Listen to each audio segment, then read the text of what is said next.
Nesta análise, faremos uma imersão em um dos diálogos mais profundos de toda a literatura sapiencial. Vamos explorar o confronto entre o sofrimento humano e a sabedoria divina, como ele se desenrola nos capítulos 3 a 5 do livro de Jó.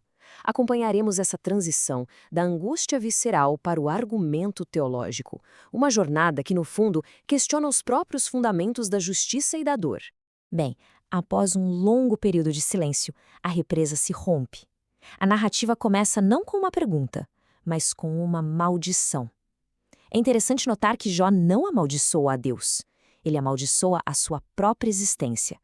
É com essa profundidade de desespero que lemos em Jó capítulo 3, versículo 3, que o grande debate sobre o sofrimento realmente tem o seu início.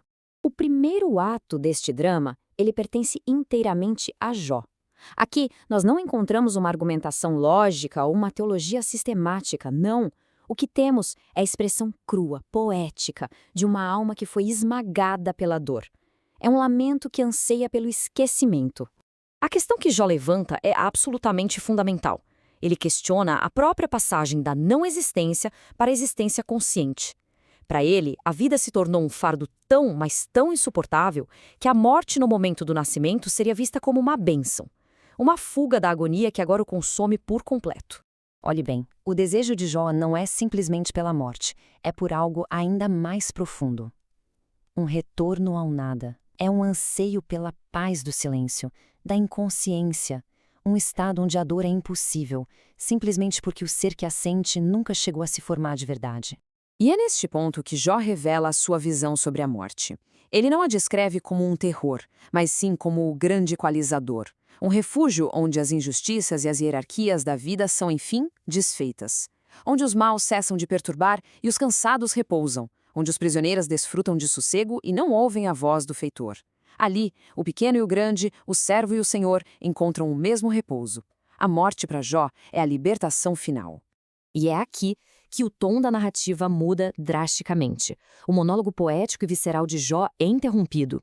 Entra em cena Elifaz, o temanita, o primeiro dos amigos, que traz consigo não compaixão, mas uma repreensão teológica bem estruturada. A lamentação, então, dá lugar ao argumento. Elifaz, então, apresenta a sua tese central. É uma pergunta retórica, que encontramos em Jó, capítulo 4, versículo 7. Ele invoca a sabedoria tradicional, a chamada teologia da retribuição.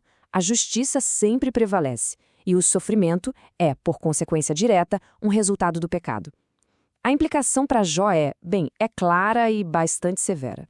E para dar mais peso à sua argumentação, Elifaz não se baseia apenas na tradição. Não, ele relata uma experiência mística, uma visão noturna que, segundo ele, lhe trouxe uma revelação.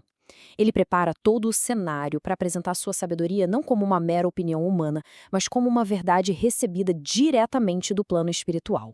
E essa é a mensagem central da sua visão.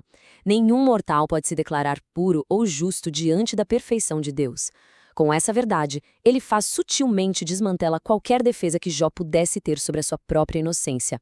Afinal, se todo homem é falho, então o sofrimento de Jó deve ter uma causa em sua própria imperfeição. Tendo, então, diagnosticado o problema, a pecaminosidade inerente ao ser humano, Elifaz agora oferece o que ele crê ser a solução.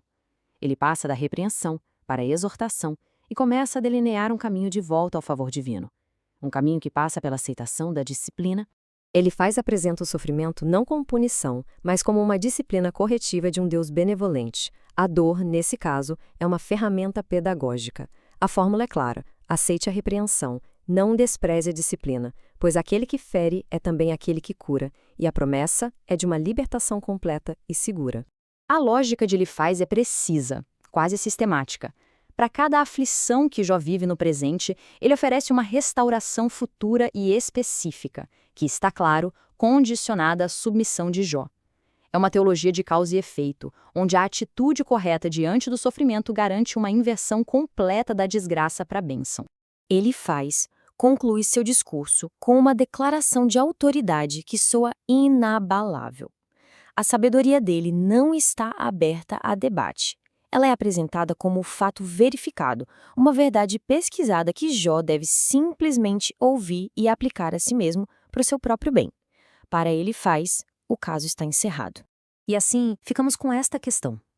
Ele faz oferecer uma resposta ordenada, lógica, tradicional para o caos da dor de Jó. Mas será que uma fórmula, por mais bem intencionada que seja, consegue verdadeiramente abarcar e responder à profundidade de um sofrimento que parece desafiar toda e qualquer razão? Esta é uma produção da Primeira Igreja Batista de Guarulhos, um ponto de encontro entre Jesus e o pecador.